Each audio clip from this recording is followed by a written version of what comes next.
Welcome everyone, this is Denny with Why Is This True, and joining me tonight is Jian Liang, who wrote a very important and timely book. It's called, I have a copy of it here that I printed out. It's a PDF book available free on the internet, and you'll see the link to it down below.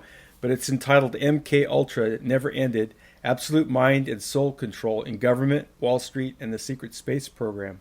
And Jian also did an interview with Romola, and we'll have a link to that as well. And I would like that to serve as the background for you to hear about Jian's story. And what we're going to talk about tonight to start off with is just her experience of trying to share this with other people, friends, family, work people that she works with, and perhaps professionals that she has encountered. And then we'll also talk about deprogramming, some of what she's learned about deprogramming. So thanks for joining me, Jian. I really appreciate it. Hello, everyone. So why don't you tell us a little bit about, after you started to realize what was happening to you and you tried to get help? Yeah, the first thing I noticed is that the mind control, normally people think it is only limited to those bloodlines, meaning that they are generational satanic ritual abuse families and victims. And people don't think that a normal people coming from a normal family who has no relationship with any of the bloodline or any particular relationship with certain religions, certain organizations, those people would face the same mind control practice. So that was a shock to me too, because I came from China and I came here when I was already 25 years old. Had no experience with any of the Illuminati or any other secret societies. Have never heard about certain bloodlines, nor have I have any experience with military or CIA or any of these government entities that conduct those kind of mind control experiences. So when I first find out that I may be a victim of trauma-based mind control, I was just very surprised, and I'm not convinced. I thought, okay, let me just do some research to see whether I have all the symptoms that these mind control people have. But there's no such clear cut about what is a definite symptom a trauma-based mind control victim has, because we all look very normal, and we work in the day as a normal employee, and we are interacting with people perfectly. Nothing show anything strange, any mental illness. But slowly something will come out. Like I think some of the symptoms are you just lost memory. I don't remember what happened in the past an hour or sometimes several hours. That I have no memory what happened. And then the strange things happen to the body, because if it's certain abuse that you will notice, it's just undeniable. So those are the first two things that made me think really something is going on. And then when I look at the Illuminati's how to control the undetectable mind control slave, then that makes sense, because it is the block of memory, and it is through this torture, deliberate torture, that you generate this behavior. And I also noticed that even the memory has been blocked, the body still retains certain memory. So sometimes I feel very strange. I heard some voice or heard some words that my muscle will basically just give me a signal saying that, yeah, something happened. So those are the symptoms that is not very usual that you have to think, okay, why I have these kind of reactions.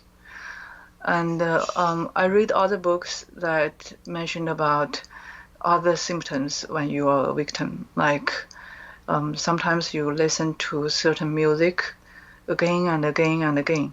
That's probably one of the programs that you have been through. And sometimes you look at certain objects like hourglasses and certain face, like I look at some face mask, I just feel very intense, chilling feeling. So I have such kind of program that they used those objects as a prop to condition me. So those kind of signals told me that something happened, and you really needed to think about what's associated with those objects, those memories. So, and other books talked about, well, those are some old symptoms, like some people will get up in the middle of the night and pick up a phone call as if they have no control, but afterwards they don't remember. With the remote control that I have using the nanochips, I will not remember that I got up and walked out of the house. So they don't need those traditional phone call or let family member to tell you to do something. Everything is done through the chips, through most of the time is subliminal language. So that makes the symptom even more undetectable. So those are the things I noticed when I first find out that, I was being torture-based mind controlled. Mm-hmm. And so from the literature, did it give you any help in terms of going out amongst professionals or like anybody within the medical community or the psychiatric community or other people that are out there to help people like yourself who've discovered, this happening? How did that go for you? Well, that's a good question. I was very lucky to have a very experienced psychologist. She had been dealing with this torture-based mind control for over 30 years. So she right away gave me the diagnostic as dissociative identity disorder, DID, which is the multiple personality disorder. But because she was very busy and actually she was semi-retired, so I had to find some local psychologist, and that's the problem coming from. I encountered two types of psychologists. The first is they do not believe. Okay, so they don't think you have DID. They always think, okay, there are many kinds of dissociation, but not the mind controlled one. So they just ignore it and told me that no, you are delusional. That's their diagnostic. Another kind is that they may have some experience. They heard about PTSD and they heard about the DID, but they may not know much about the deliberate torture-based mind control. So we can have dissociative symptoms because of the normal stress or even like PTSD. But these kind of programming, the torture-based, trauma-based programming is intentionally split our personalities to create the multiple personality or alters. Mm-hmm. So this kind of diagnostic is you really need some doctors who have been treating patients for a long time, and they know how this programming was done, and then they can help you to recover memory and deprogram. Mm-hmm. Even with the deprogramming, it's a very let's say, is a very special skill, because you really needed to know how programs were installed, and then you really need to know how to recover memory and just remove those programs, and then integrate the multiple personalities with your main person, and then hopefully you can recover to be a whole person.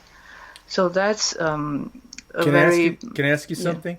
Okay, so apparently the memory recovery is important for the deprogramming, and in the process of recovering the memories, does that tell you how the program was installed so that you can select the right type of programming, or is that a separate, or are those two things not related in that way?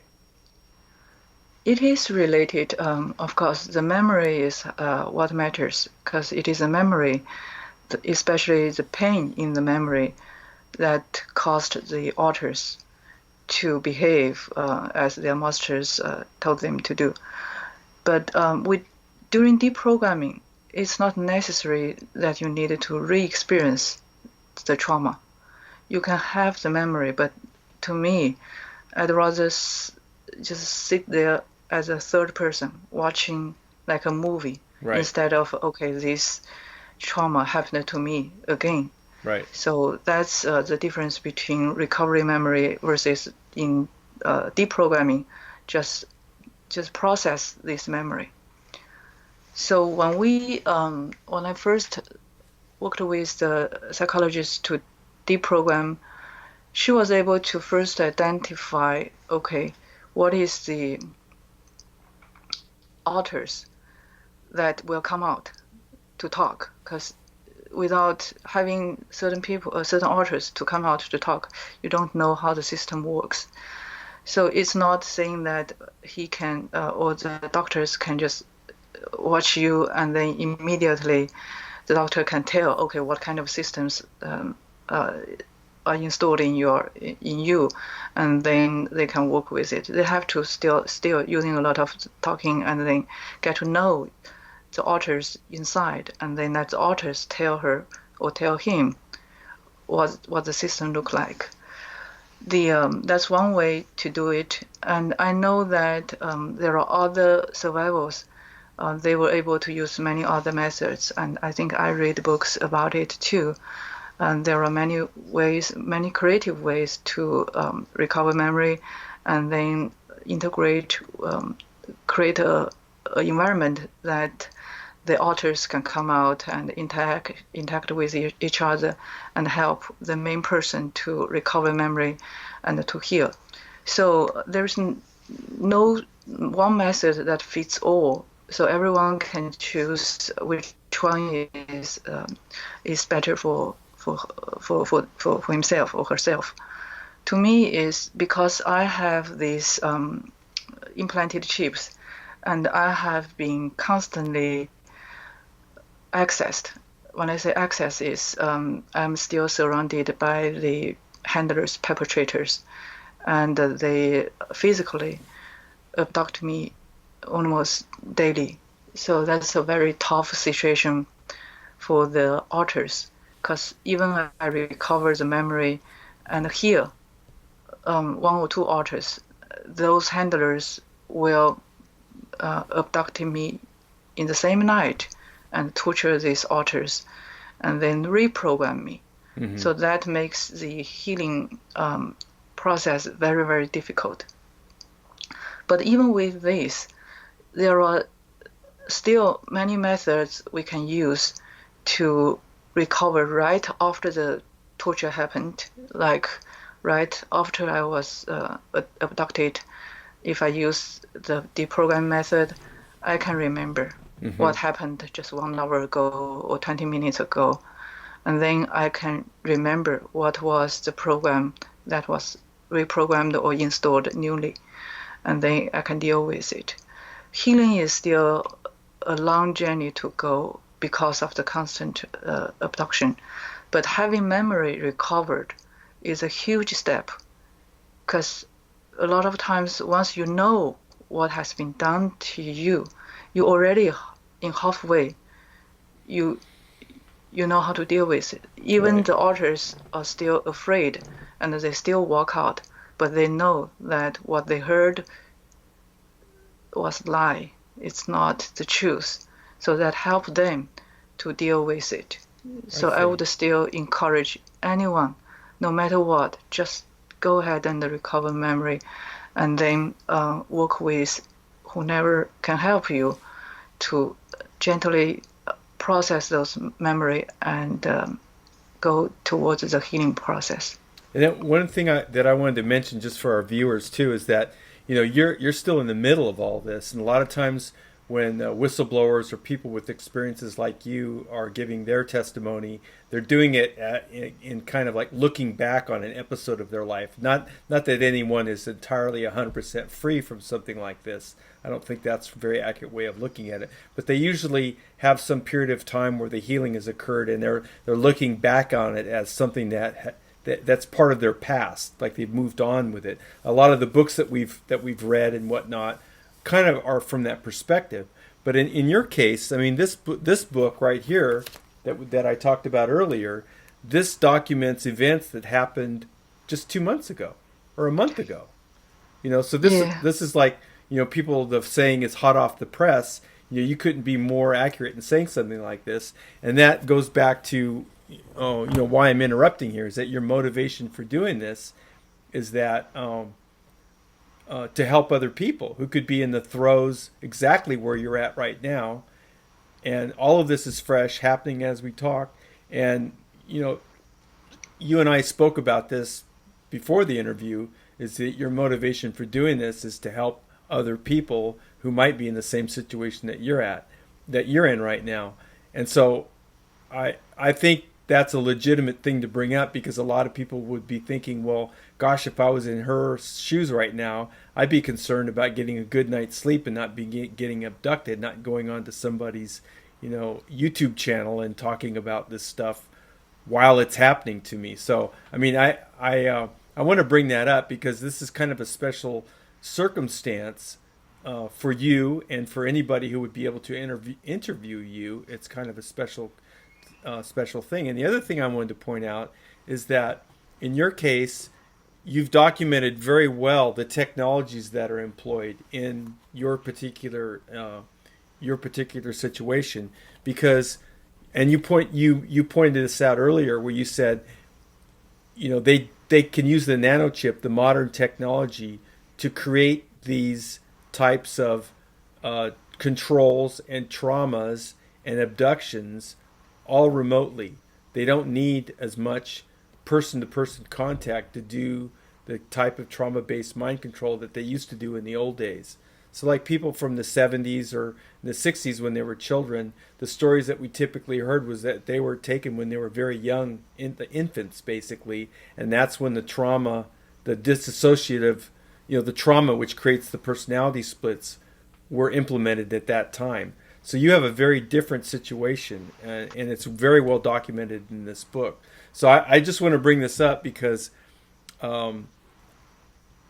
because your situation's unique. I mean, in terms of it being so current and ongoing. So, and I would just encourage people to look at the interview that you did with Romola and also read the book because there's a lot that's in there that we're not going to get into tonight. Yes. When we talk about this remote access, it's actually using chips, using nanochips that have been involuntarily implanted into my whole body as a means to inject voices and then use as a trigger to invoke the different personalities. So those are the difference between the current mind control invoking method versus the old 1970s or even older days that they use phone calls, use telephone to trigger the victim to walk out. About the situation being so current, I would like to say that my situation is unique just because I am aware of all this mind control, and I'm still experiencing it, and I talk about it. A lot of the people that I know are the victims. They didn't have, they don't know that they are mind controlled. They don't even know that they walk out in the evening, or they have been triggered by certain words and do certain things.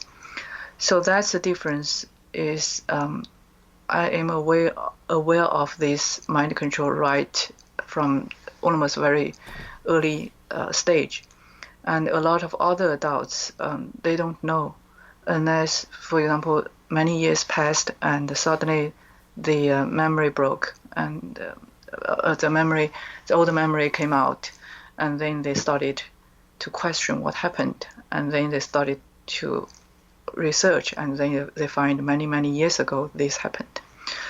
But that's we would like to tell people that this kind of mind control is actually widespread.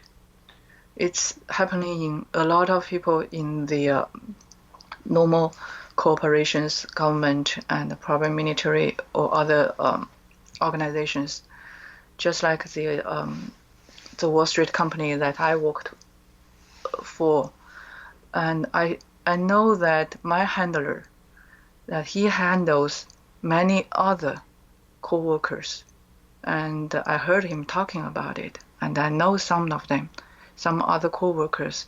We were in the same assignment. We were doing the same kind of operations when we were in alternative state. And I know that other victims, just because of their position in the company, because of their unique abilities or unique, they are the assets that those programmer handlers are looking for. So they are mind controlled, but they just don't know. When I find out I was being mind controlled, and I know that some other people in my company, they were also mind controlled, I approached them, and I took my book and sent it to them, and they just reject. They don't even want to be close to me. And the reaction that I saw clearly showed that the programmers are actively controlling them when I talk to them. So they have a tendency to be away from me. And whenever I wanted to talk to them about this topic, even not mind control, just talk about implanted chips, that they will just be very defensive, and they just totally shut down. Mm-hmm. So that's the behavior I saw in several of other mind control victims.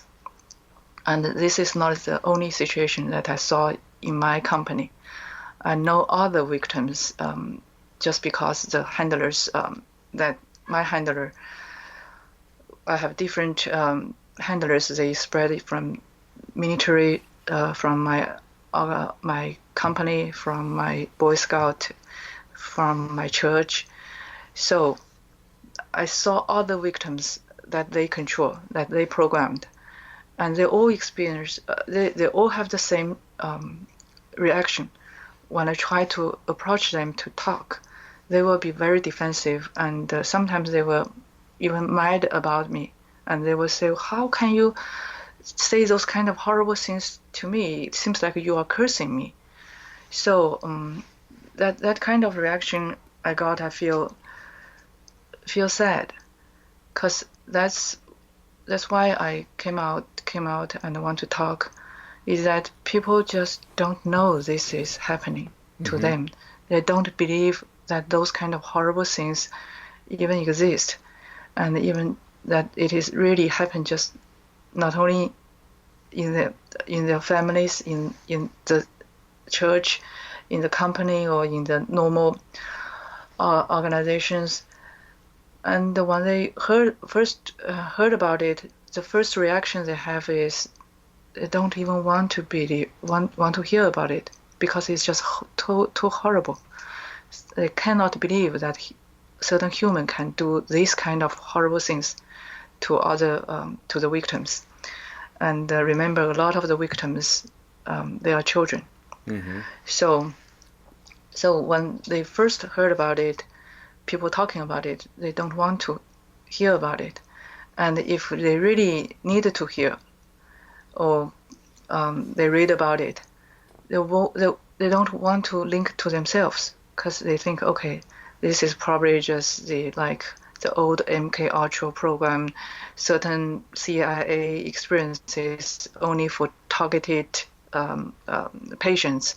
That's far away, and that's not in this society. That's not in the normal people like them.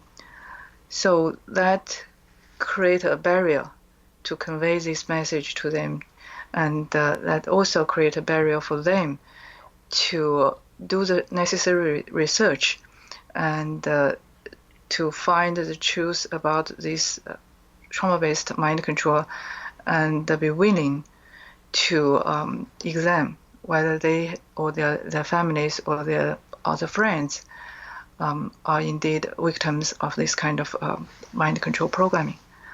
So that's why I would like to encourage people, just have open mind that even this is a very horrible situation, that they have to just be open to it and say that, okay, let's just take a look to see whether this indeed is happening, and if it happens to other victims like people like me, it is possible that it can happen to somebody that's in their family or in their social circles. Mm-hmm. So, and then they probably can identify certain victims, and then once you know you are a victim, and then you started to research, and that is the first step. You're right. Towards the final freedom. So the other thing that you did, you're quite aggressive about it. When you discovered that was something going on, you went out and you actually traveled, and you found professionals who could do things like do an analysis of chips in the body with different types of equipment, and a lot of that's documented in your book.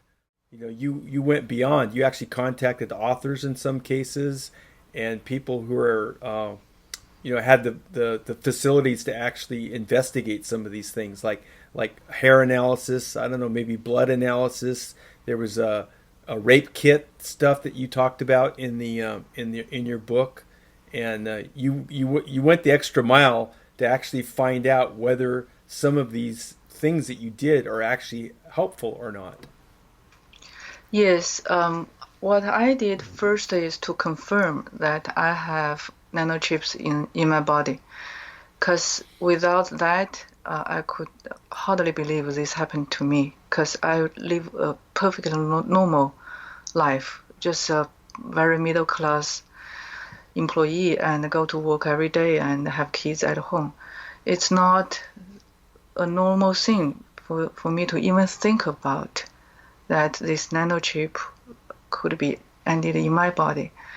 So having the professionals to scan and confirm it is the first step to let me be awakened that this society is not necessarily what the TV shows or what the movies shows.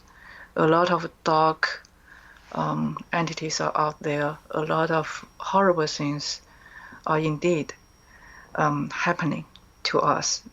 So without the normal alertness, we will just ignore it, and then we will probably don't even know that how we ended up, say, having cancer and being mentally really ill.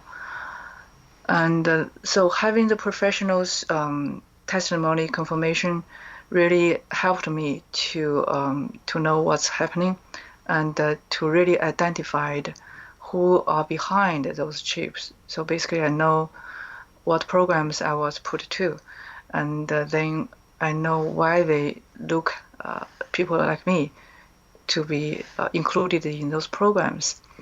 So that helped me to even identify who are the programmers, who are the handlers, because I know what they are looking for, and then if you look around, and then you will know that they will always be around you. They are always monitoring you, and they will not let you go.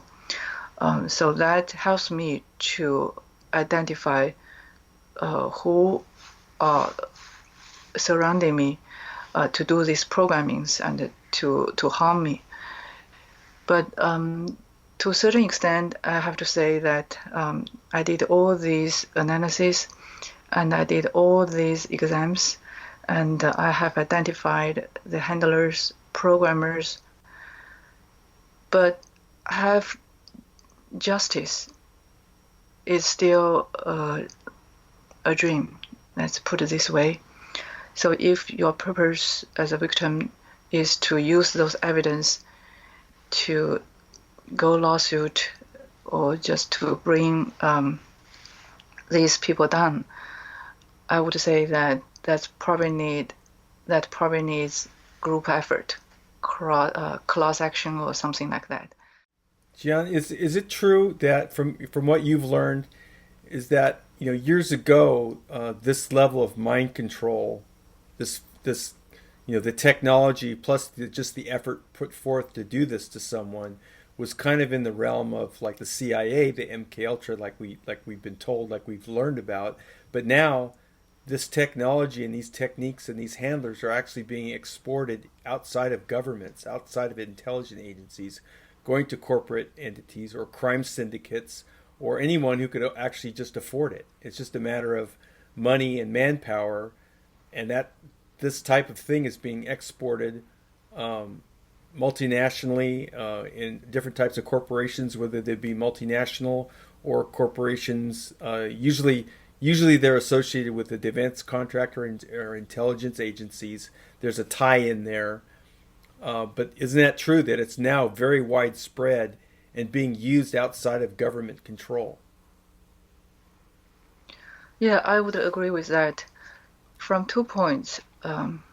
First is the kind of technology they need or the kind of tools they need to torture and program people is not very difficult to get. To put somebody to a near-death experience, you only need certain things. It's like electronic shock. You use certain taser or other electronic guns, and then that will do it. At one point, the certain crime group members, they just put me on the bed and they use piano to make me suffocate. That's also a near-death experience. From that point on, you can split a person. A lot of the torture I went through, you don't need a lot of money. It's very simple. They just use water, use ice, use very cheap materials, and they do it in the household, in a neighborhood. And I experienced being tortured, being programmed by just some organized crime members. They don't have any, let's say, sophisticated programming skills. They don't have many sophisticated tools. It's very easy to program people, to torture people. And even these normal organized crime members, they can do it. They create altars just for themselves, for their own fun. Mm-hmm. So this is a very sad experience for me to tell people that the mind control, once it was developed by, say, CIA or by other German Nazi members, now everyone can use it, and it is indeed being widely used by a lot of, let's say, certain groups. Mm-hmm. That's why I said it's so easy to be a victim, because it's so easy for the crime members. What about the equipment that interfaces with the nanochips? The nanochips, they use it when they invoke you. for example, when I sleep and they want to bring the sleeping state to a certain state, so they can use the voice to call me out. So even for that one, I think because they have certain technology that they mapped to their cell phones. So I know that the central computer who have all our informations, like our brainwave informations, not only the government, the U.S. government, U.S. government is not the only member who have those kind of technologies. A lot of foreign countries, organized crime groups, and certain private entities, they all have this technology. It's not very super difficult to get.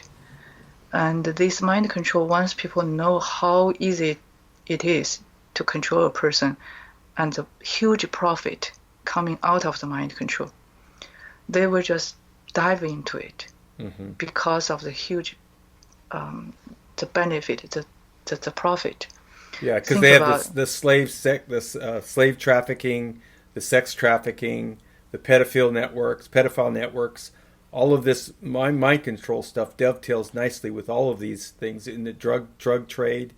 You can create mules that can't remember what they did, and the list goes on and on. Everything imaginable is out there and being used and flourishing. I would suspect. I mean, if you look at the alternative news, it seems pretty evident that it's either. I mean, it's always been there, but there's probably some good evidence for it also not only having been around for a long time, but growing, and it's also it's just demographics. You go into countries with large population centers, or large populations. By necessity, the percentages are going to be by result of the percentages, the numbers are going to be quite large. Yes, and besides like sex trafficking and drug, there's also a huge benefit for controlling the people in the corporations, right. Like Wall Street.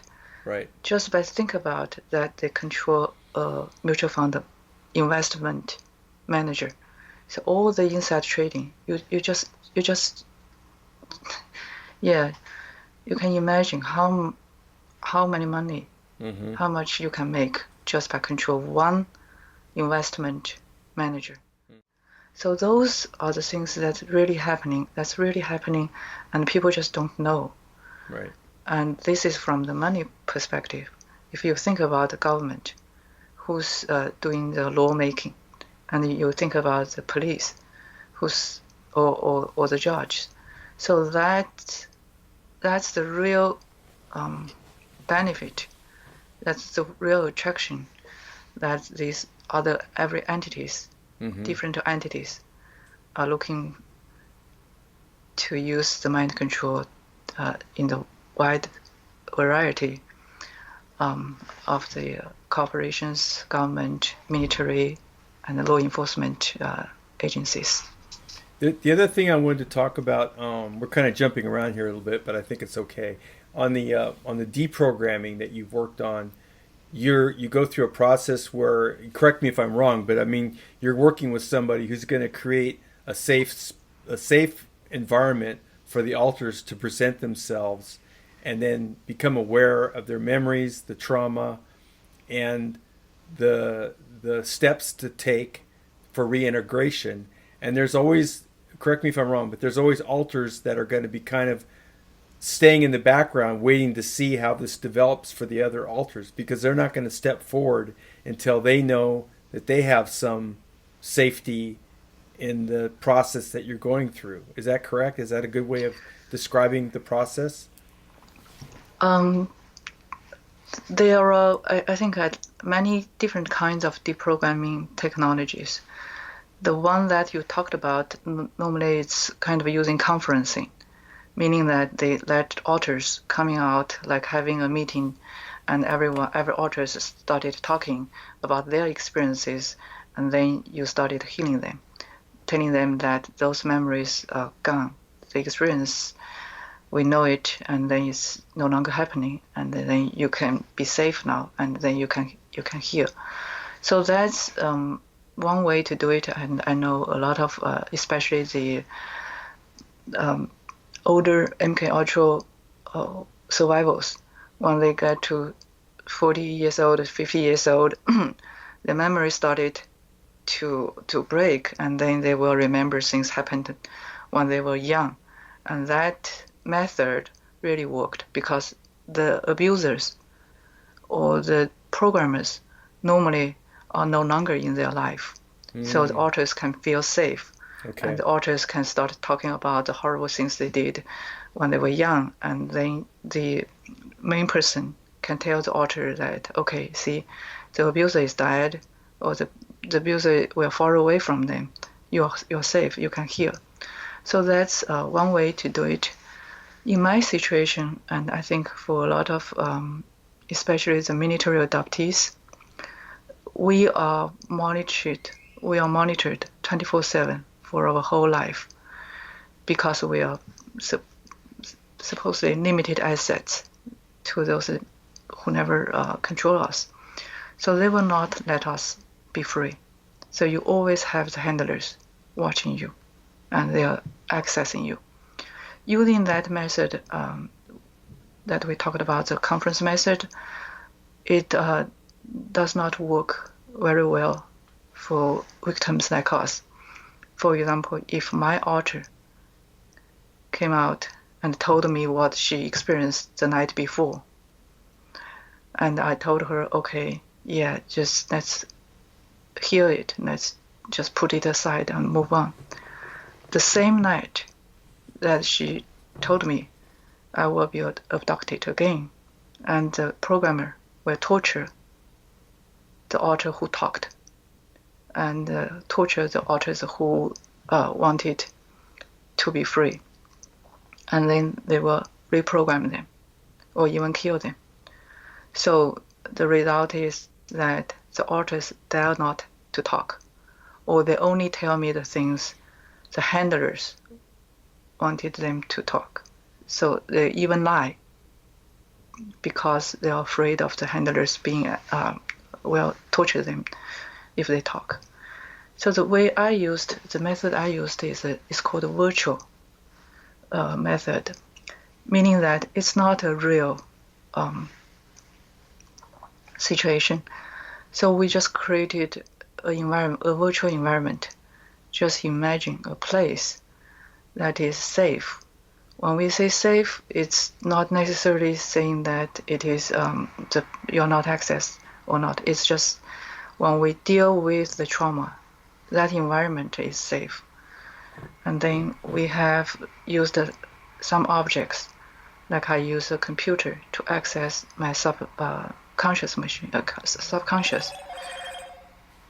So that's basically put ourselves in a third person. It's like I'm watching a movie. Mm-hmm. I'm not experiencing it, and I'm not talking.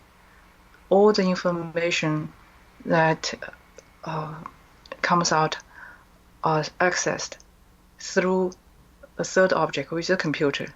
And all the information coming out is not by me talking or the authors talking, it's by the subconscious. Just display what's stored there, what memories that can be retrieved. So using that method, the authors will be safe because there is no need to ask authors what happened. What's coming out is, okay, like I'm reading my memory book, and everything happened during those trauma, I can read it. And then I can tell the author who participated, and I will say, okay, see, those are the memories, and those happened in this time by this person, and you were told to do this, and then those are lies. So those are lies. So then we can let the authors at least know what is the truth, what is the reality, and what they experienced was in a certain situation that's not real, or that's not totally true. So that gives the authors the opportunity to know that whatever she was told is not necessarily the truth, and she does not need to follow that because those are lies. So those are the different methods that we can use depending on the type of programming you have been through, what kind of environment you are currently living in, and how much control you have for your safety. Mm-hmm. So, were you also subjected to drugs? Were drugs used on you as well? During the torture, yes, during the programming, they use the drugs, and a lot of the times they also use hypnotics. And those kind of alters created in those situations are mainly very non-human alters, and they were used to do very horrible tasks. So. Mm-hmm. So now, so you talked about, trying to get help from the professional community, your people in your workplace. What about friends and family? So far, nobody in my friends or family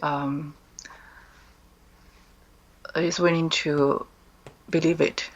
So it's very difficult for people to hear this story because it's a horrible story. Then people tend to just shut down. Right. They don't want to hear. Everyone wants to hear a joke, want to hear some good things. These are too horrible to even hear about it. So you're considered delusional by those people as well, and then so that just kind of forces you into a situation where you don't talk about it. I still talk about it but I have to talk in a way that not make them too defensive.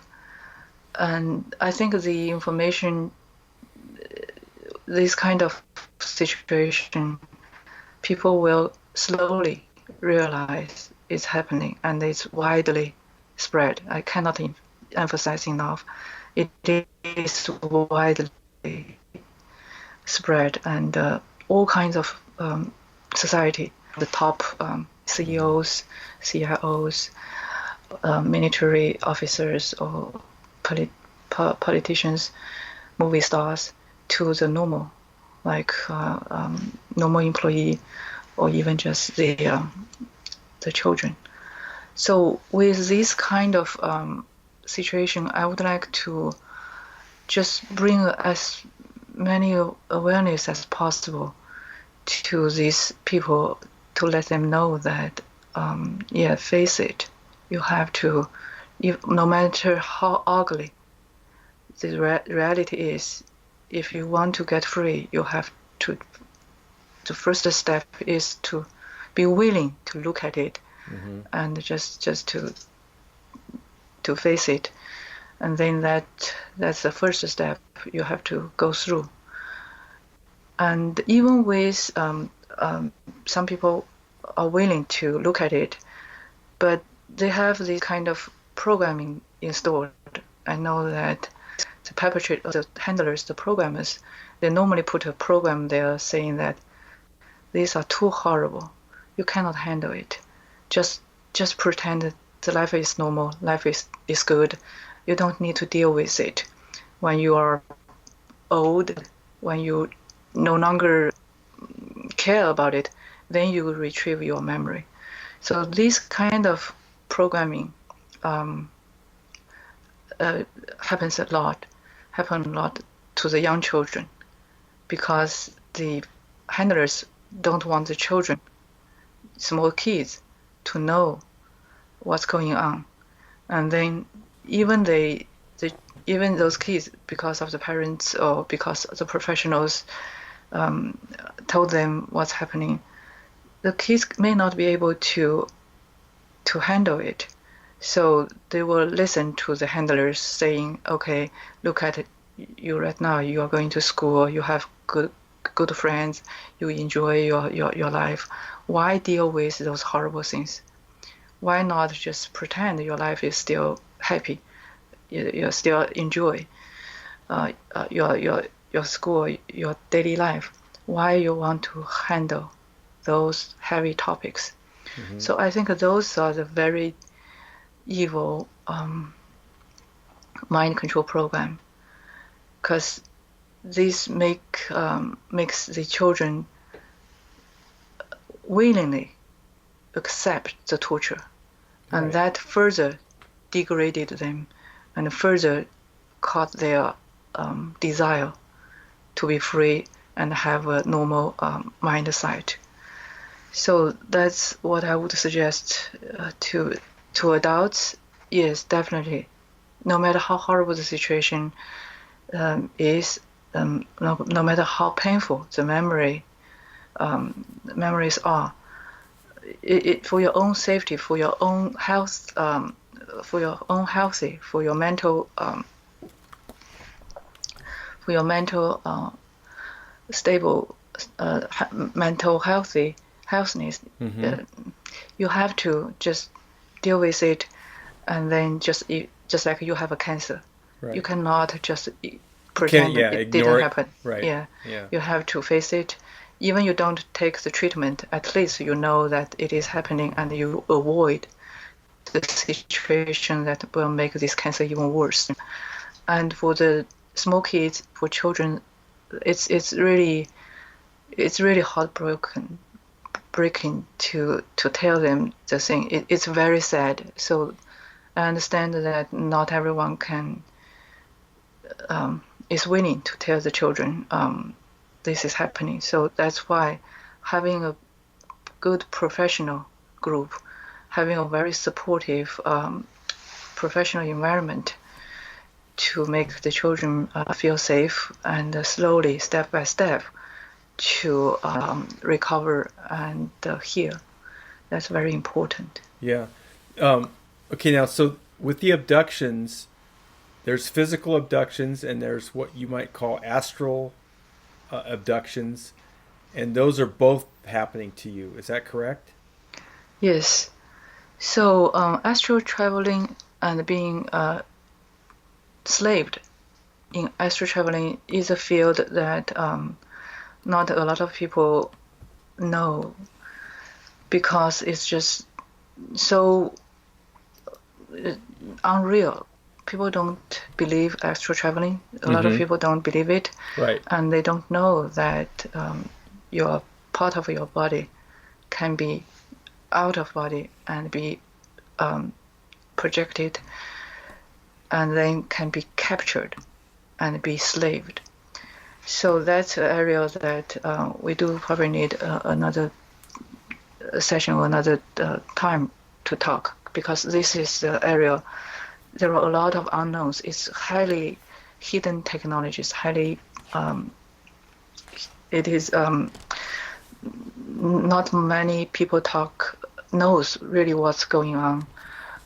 From my experience, I know that when I sleep, that the handlers or the programmers, they use technology to intentionally trigger the out-of-body experience when we sleep, to force me to astral projection.